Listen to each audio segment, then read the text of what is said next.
Hi, welcome to our channel where we share the most intriguing stories.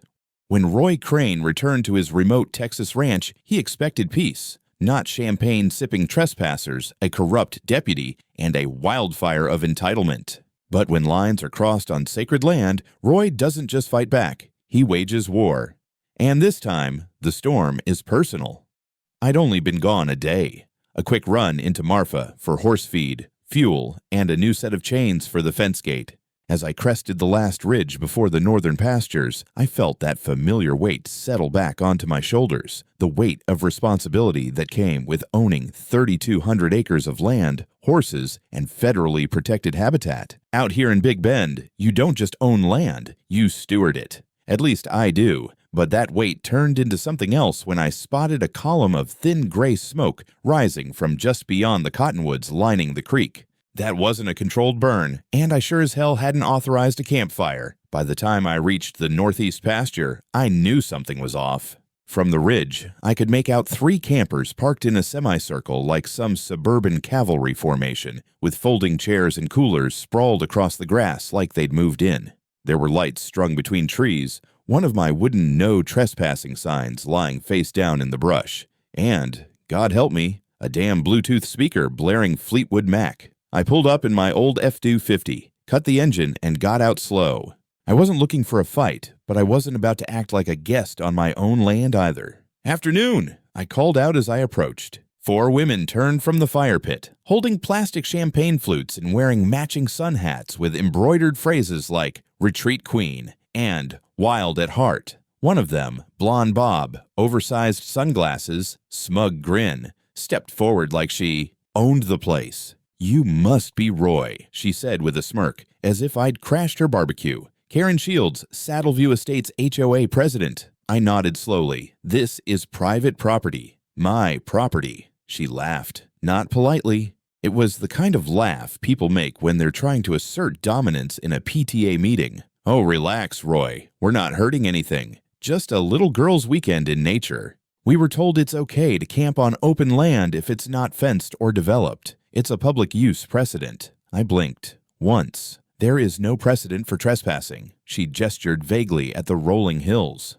"Well, it's just wild country, isn't it? I mean, look around. You can't honestly expect anyone to know where your lines are." I stepped past her and picked up my sign from the bushes, mud on the corners, boot prints beside it. "This sign," I said, holding it up, "was posted on that tree. You moved it. That's a violation." Karen rolled her eyes and waved a hand.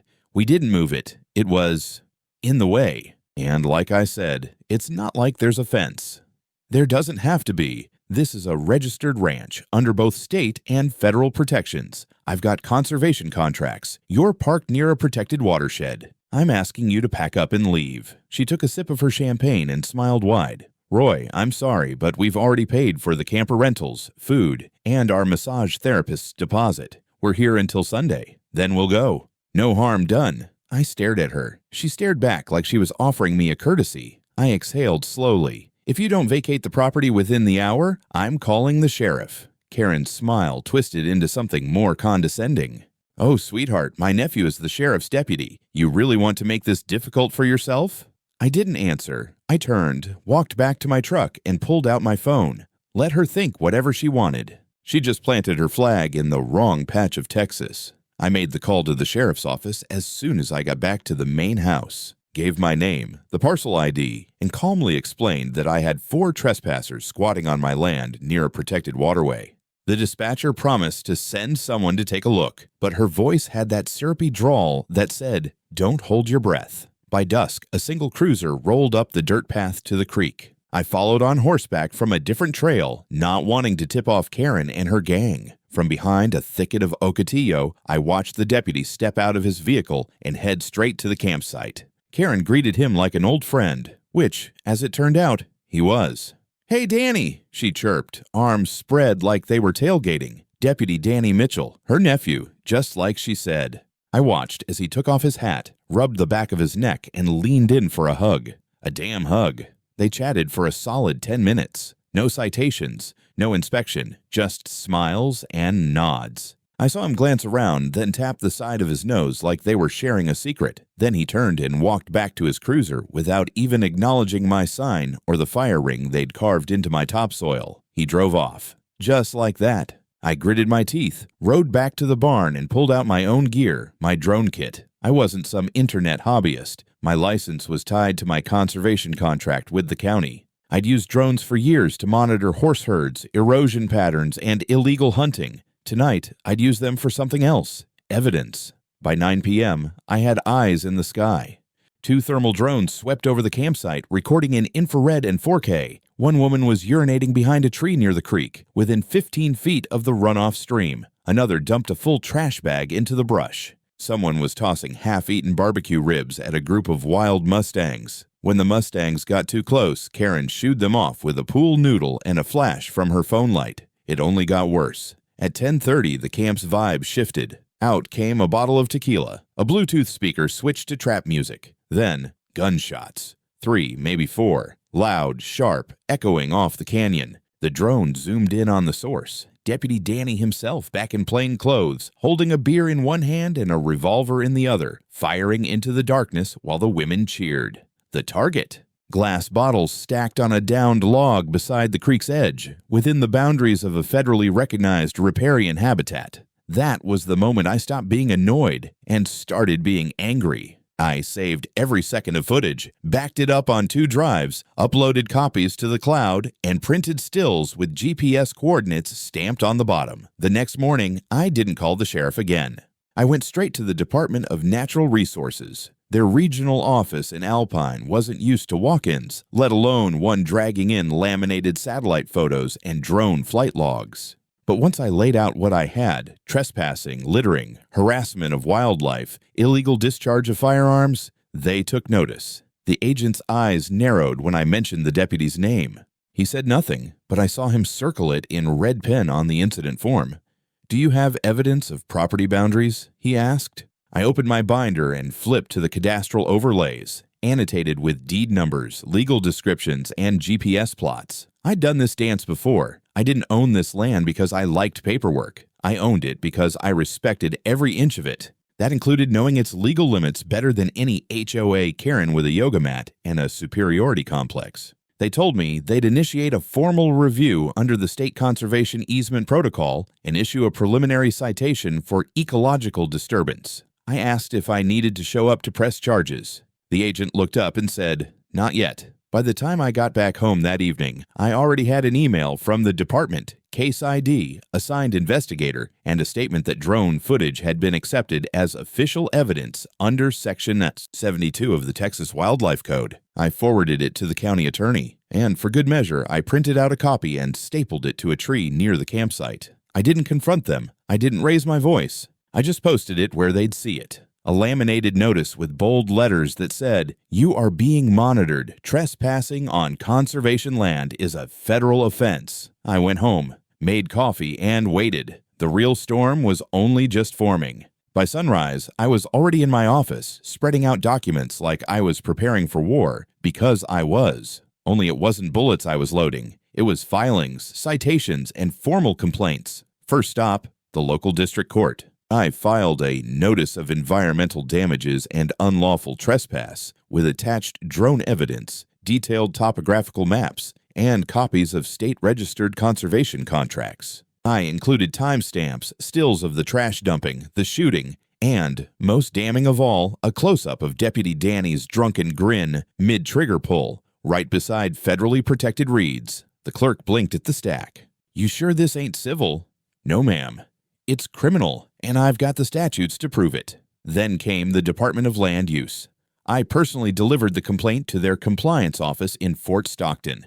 The agent recognized my name. Our county didn't have many private landowners who also doubled as certified habitat stewards. She barely looked at the first photo before saying, "Oh, this is going to get attention." But I wasn't done. I emailed everything to the Texas Parks and Wildlife Department's Enforcement Division, copying their regional director and a contact I had in Austin who owed me a favor from back when I helped locate a missing ranger's horse 3 summers back. In the subject line, I wrote, "Urgent, protected zone violation with armed involvement." And just for good measure, I blind copied the local newspaper editor, a guy I used to rope with in our younger days. He loved a good scandal, especially one involving HOA queens and small-town corruption. By noon, I had responses, real ones. The Department of Natural Resources replied with an official case number, confirmed that a federal environmental investigator had been assigned, and that my drone recordings were considered primary evidence. A second email confirmed that the Department of Public Safety was reviewing conduct related to discharge of firearms near a water source. That's when I got bold.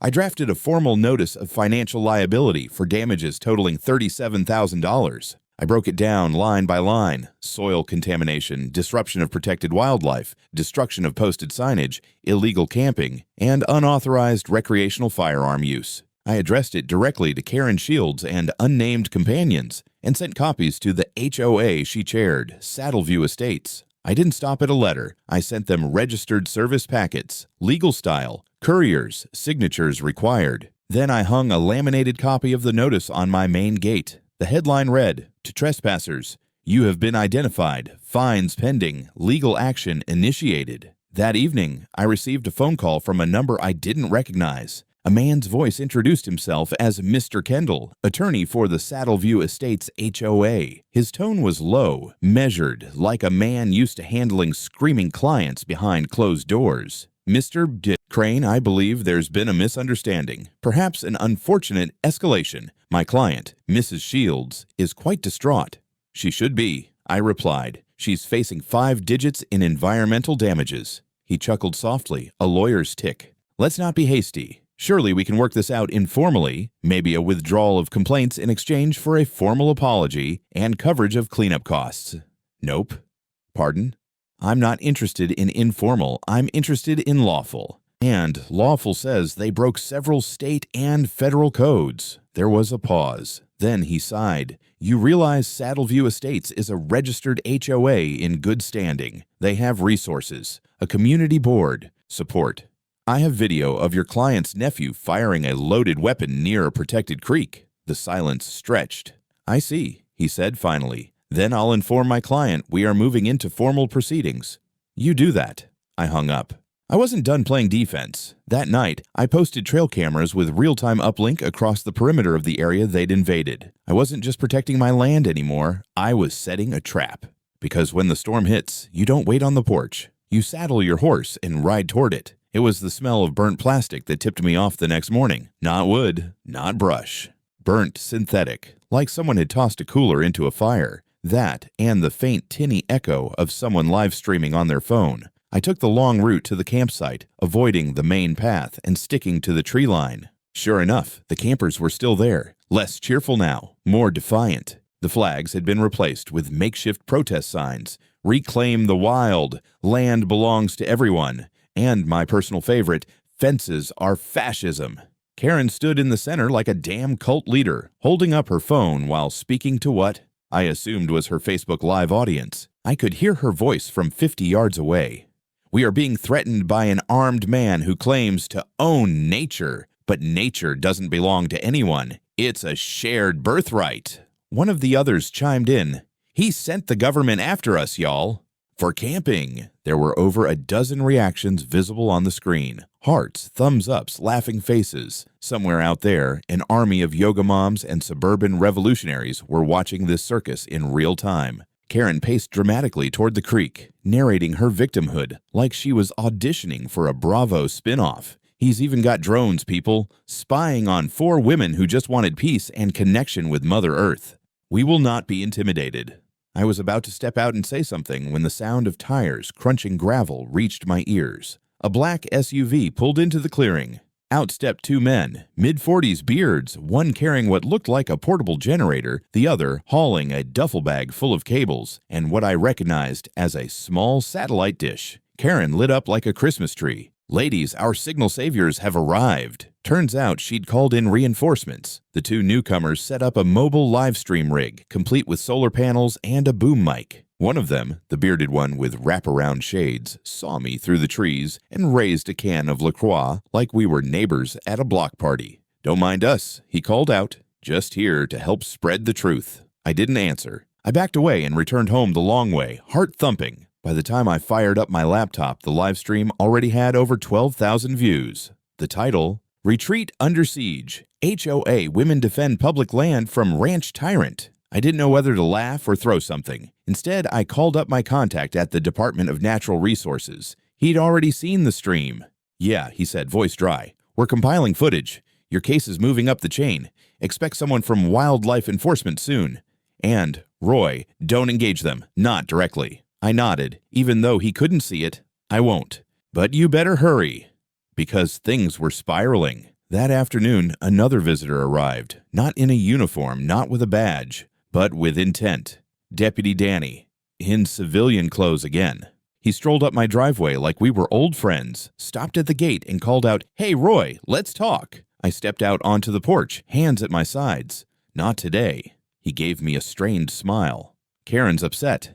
You're escalating this into something it doesn't need to be. Your aunt is the one live streaming federal violations with a hashtag." Danny scratched his neck. "I just think, maybe we settle this before more people get hurt. You know?" I let that hang for a beat. "Was that a threat, Deputy?" He stiffened. "Course not, just advice. Let's not drag everyone through the mud. You were filmed firing a gun near a federal creek. You are already in the mud." His face darkened. "Watch yourself, Roy." "Get off my land." He hesitated, then turned and left. Not a word more. That night, I moved 2 of my trail cams to face the road in, added another by the back pasture, and sent the latest footage to every agency I'd spoken with so far, plus a few I hadn't yet. I also sent another round of emails, this time with a new subject line. Update: alleged intimidation by law enforcement officer involved in environmental trespass. Let them squirm. I was done playing rancher. Now I was playing chess. The envelope landed on my porch with a dull thud. It was thick, cream-colored, no return address, but I didn't need one. Inside, a formal response from Karen Shields' attorney. Letterhead from some firm in El Paso I'd never heard of, full of buzzwords like amicable resolution, community misunderstanding, and my personal favorite, non-criminal recreational use. They were offering me $10,000. 10. To drop everything, withdraw the complaints, settle.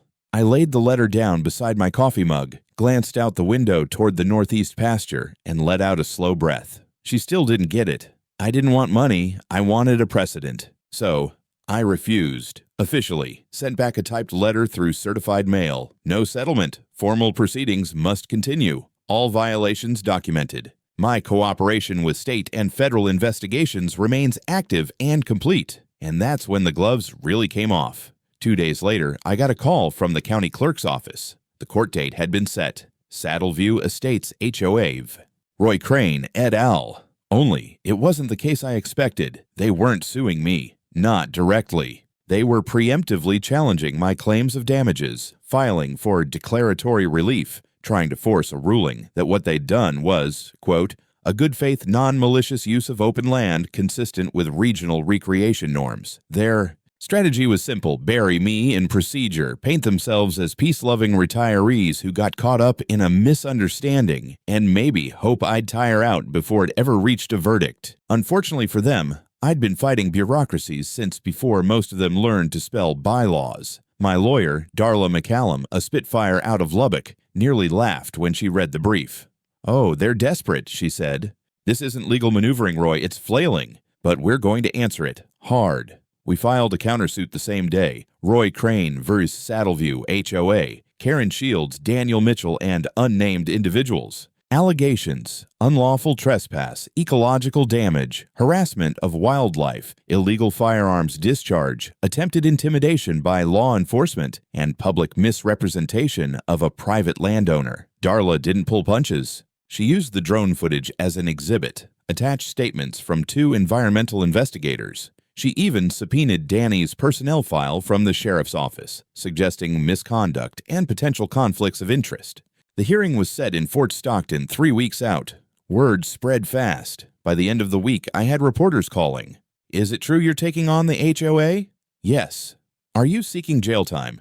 "I'm seeking accountability." Karen, of course, had her own spin machine running. Her Facebook feed turned into a PR campaign. Videos of her crying in front of the creek, narrating her trauma at being targeted by a hostile male landowner with drones and government connections. She brought on a media consultant, some guy with big glasses and a background in reality TV, who started filming edited videos of the campsite with gentle piano music, testimonials from her friends, and even a voiceover from an elderly woman saying, "We just wanted to feel the earth again. I wanted to puke. But I didn't fight fire with fire. I sent more footage of Karen screaming at my sign, footage of her guests littering, feeding marshmallows to wild mustangs, and one of them using a tree trunk as a makeshift toilet. This wasn't going to be a PR war. This was going to be evidence versus theatrics, law versus delusion. 2 days before the hearing, Darla got a call from the county prosecutor.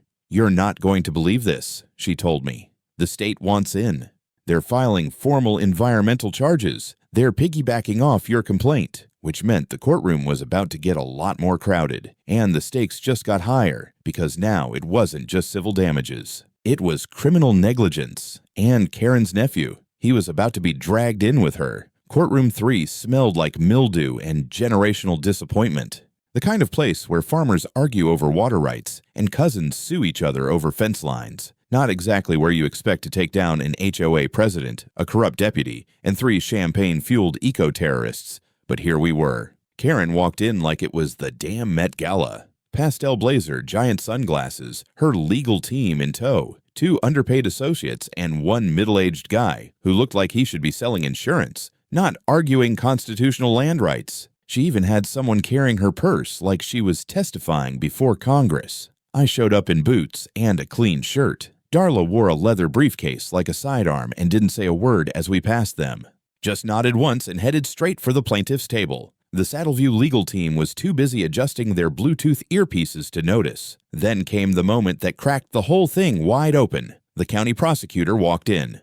Not his assistant, not some junior ADA. The actual elected prosecutor, suit freshly pressed, eyes locked on Deputy Danny Mitchell, who suddenly looked very out of uniform and very nervous. The judge, a square-jawed woman named Alvarez, entered promptly at 9 and called the proceedings to order. First up, my countersuit. Darla stood and laid out everything with the precision of a cattle brand, each point leaving a mark. She introduced the drone footage, the wildlife protection contracts, the conservation easement maps. She even presented the fine structure from the Department of Natural Resources and the pending criminal citations now stacking up against Karen's group. Then she called her first witness, an environmental officer from the state. The man took the stand and explained, calmly, factually, that the area where Karen's group camped wasn't just private land. It was a riparian buffer zone designated for species conservation, and violating it carried both civil and criminal penalties. Karen's attorney objected. Something about lack of notice.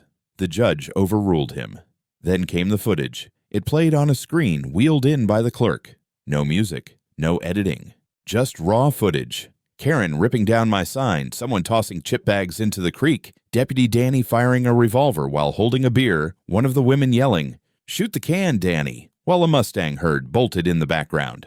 Silence. Then came the prosecutor's move. "Your Honor," he said, rising smoothly. In addition to Mr. Crane's civil suit, the state of Texas is pursuing criminal charges against Mrs. Shields and Mr. Mitchell for violations of the Texas Conservation Code, unlawful discharge of a firearm within a protected zone, and abuse of position. That hit the room like a hammer. Karen's lawyer stood up, sputtering something about malicious prosecution. But the judge didn't bite.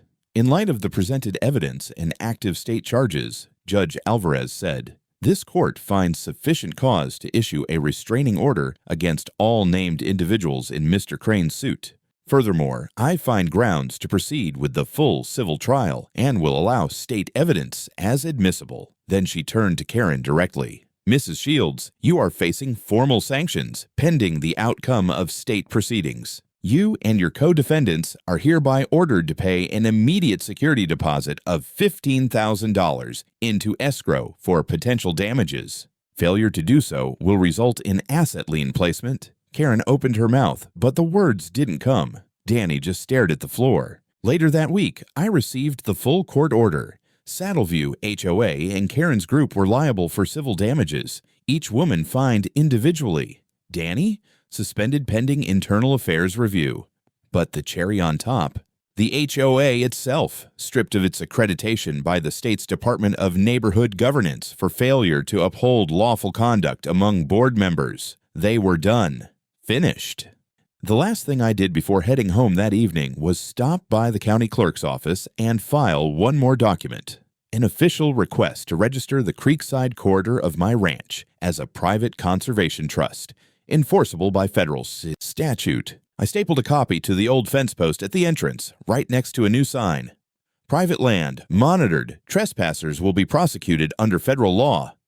I didn't think Karen would be back, but if she did, she wouldn't be leaving with champagne next time. She'd be leaving in cuffs. Victory, it turned out, was a lot quieter than I expected. No cheering crowds, no band on the porch. Just me, a thermos of strong black coffee, and the low, steady beep of a new motion sensor pinging near the northern fence line. I'd wired it into my system the night before. Infrared, wireless, solar-backed, and discreet as a rattlesnake in tall grass. The court order wasn't just a win, it was a warning shot. Now it was time to make sure no one ever crossed that line again. First step, infrastructure. I contracted a specialist out of Midland who'd worked on federal preserves. Together, we mapped out a phased perimeter system, hidden trail cams with facial recognition, pressure sensors buried along the main trespass zones, and a wireless feed straight into my office. One false step, and I'd have a name, a timestamp, and a photograph. I wasn't paranoid. I was precise.